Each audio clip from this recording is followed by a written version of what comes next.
पाकिस्तानियों तुहानू मुबारक होवे। कुर्बानी तो पहले तुहाडी कुर्बानी हो गई आ।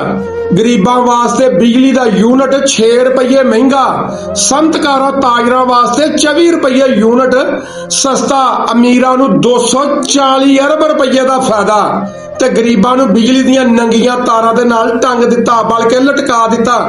कित्थे आ बीबी ਜਿਹੜੀ ਕਹਿੰਦੀ ਸੀਗੀ कि नवाज शरीफ दा दिल गरीबां दे नाल धड़कदा वा?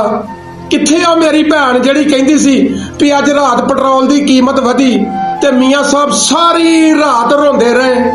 हाँ सुनाओ मेरे वीरो बब्बर शेरो, भावें तुहाडा किसी भी जमात दे नाल तल्लक आ, किसी नूं कोई राहत मिलनी वा? इनू आंदे सज्जी विखा के खब्बी मारनी। पानी नीवें थां ते जांदा वा, तगड़ा ही तगड़ियां दा यार आ, गरीबां दा कोई वारस नहीं। गरीबां दा इक्को ही सीगा वाली वारस इमरान खान, ते ओह बेगना जेल दे विच कैद आ। सोचो जरा पाकिस्तानियों तुहाडे नाल हो की रिहा वा? कुर्बानी तो पहले कुर्बानी।